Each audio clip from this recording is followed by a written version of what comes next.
Na entrevista do dia com Maria Lídia Flandoli, a análise política em semana de decisões impactantes para o governo e oposição.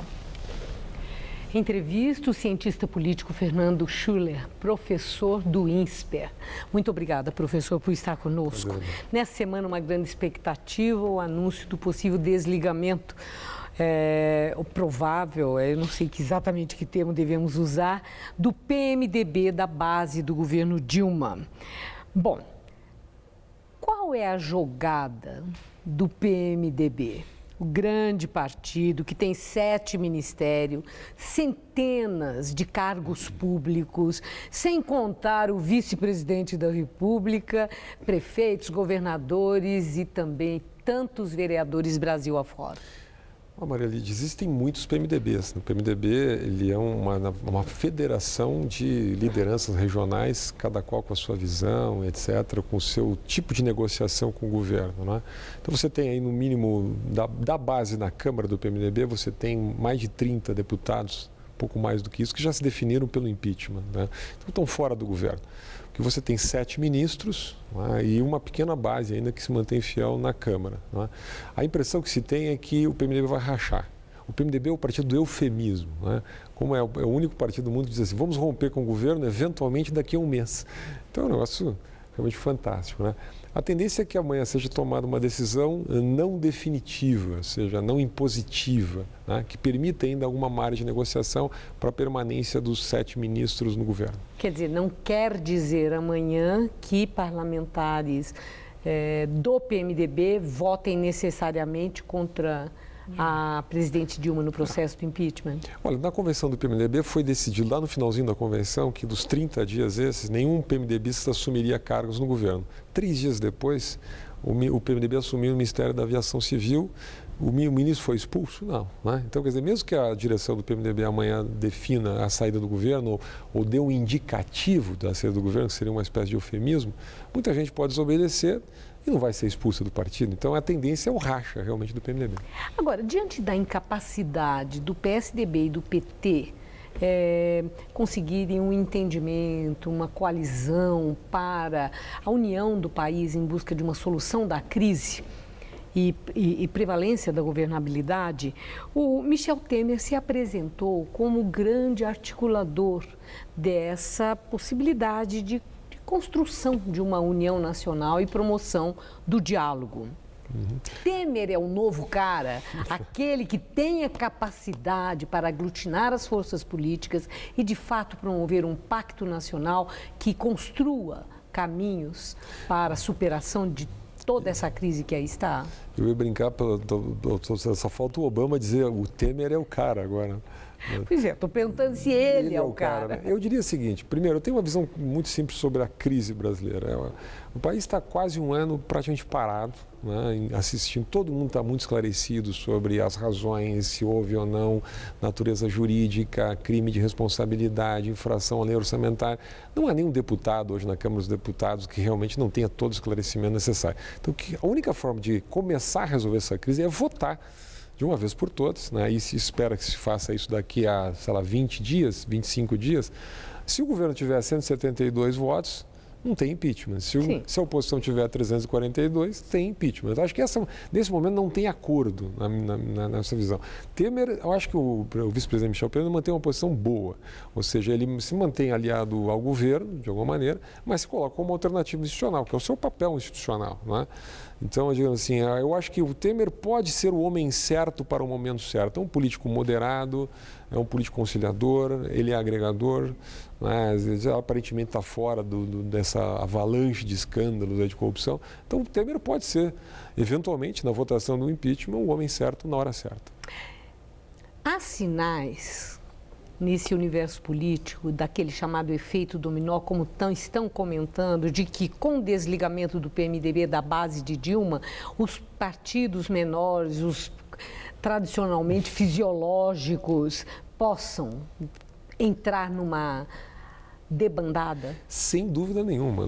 Há sinais claros disso? Sinais claríssimos. A gente diz o seguinte, eu gosto de ensinar para meus alunos o tal do dilema do prisioneiro. Quer dizer, você sempre pensa assim, o deputado está no dilema do prisioneiro. Ele pensa o seguinte, olha, se eu ficar até o final com esse governo, né, e acabar sendo votado no final um impeachment, né, e os meus colegas traírem o governo e eu ficar leal ao governo, no próximo governo eu vou ter dificuldades. Né? Então ninguém quer ficar no popular, vamos dizer, segurando a vela, né? Ou seja, sendo o último a apagar a luz. Né? Por outro lado, se eu trair o governo muito rapidamente e no final o governo ainda conseguiu 172 votos, eu fico muito mal porque o governo continua e eu terei traído o governo. Então, aquele deputado que não tem a base ideológica, hoje você tem talvez 100, 110 deputados que ideologicamente vão se aliar ao governo, então esses deputados podem, na última hora, promover um rally, uma espécie assim, um efeito de manada. Né?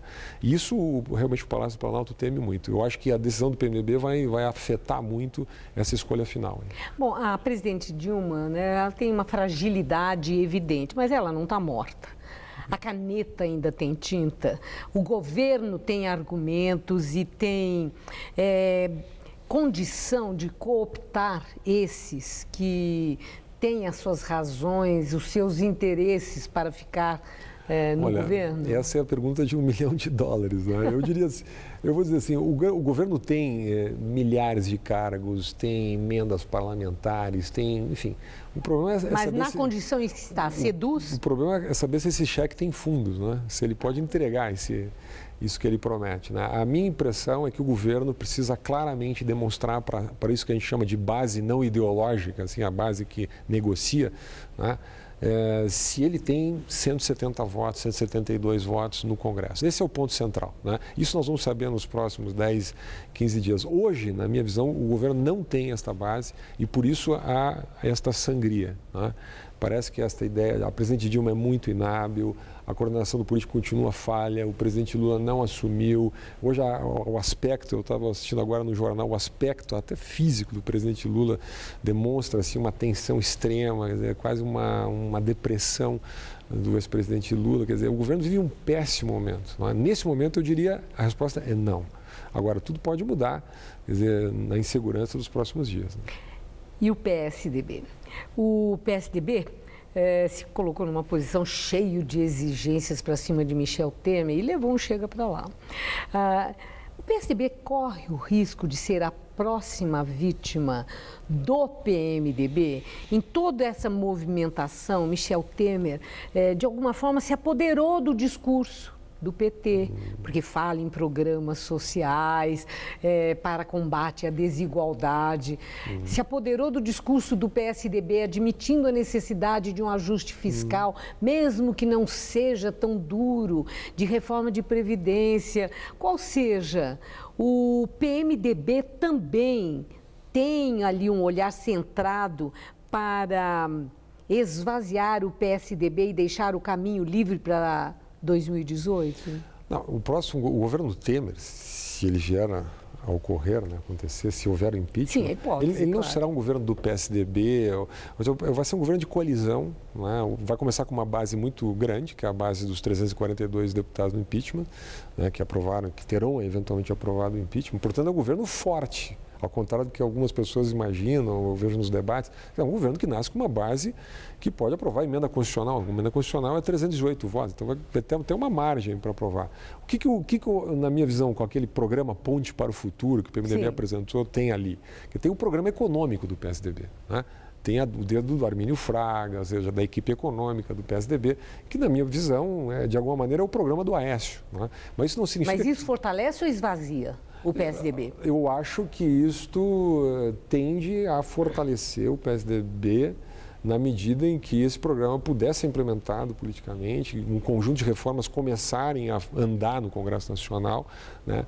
E a economia mostrar sinais de melhora, né? Ou seja, dando uma certa perspectiva para 2018. Mas aí tem muito otimismo nesse processo. Acho que o comando político vai ser do PMDB, acho que vai ser um governo de ampla coalizão partidária, onde, na minha visão, quer dizer, o eixo econômico, né, do ajuste fiscal que terá que ser feito de verdade, e um conjunto de reformas, como a reforma da Previdência, por exemplo, em grande medida vai expressar o programa do PSDB. A última questão, o ex-presidente Lula. Ele está sendo muito cobrado a liderar o que eles estão chamando de uma força-tarefa para garantir a permanência da presidente Dilma no governo.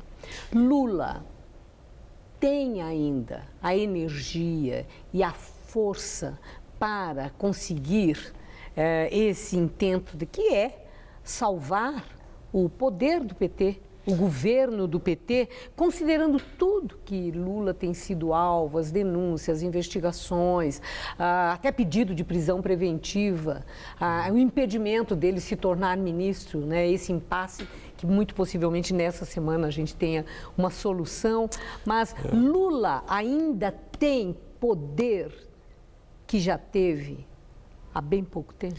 Olha, Lula perdeu, vamos brincar um pouquinho, Lula perdeu a metade do seu carisma, do seu poder de influência, da sua capacidade de articulação, etc., do seu impacto com aqueles grampos, né? Aqueles grampos são terríveis para a sua autoridade, para a sua, enfim, estatura como dirigente político. Mas mesmo a metade do Lula é melhor que a Dilma inteira, em termos de capacidade de articulação. Lula é um craque político, né? Foi presidente 8 anos, né? Muita gente deve favores a Lula, quer dizer, ele tem um poder de convencimento muito grande, quer dizer, Lula fazendo um frente a frente, né? Digamos assim, meio de campo político. Meio de campo, né, uma pressão homem a homem, vamos dizer assim, no Congresso Nacional, tem um impacto, sim, é inegável que tem.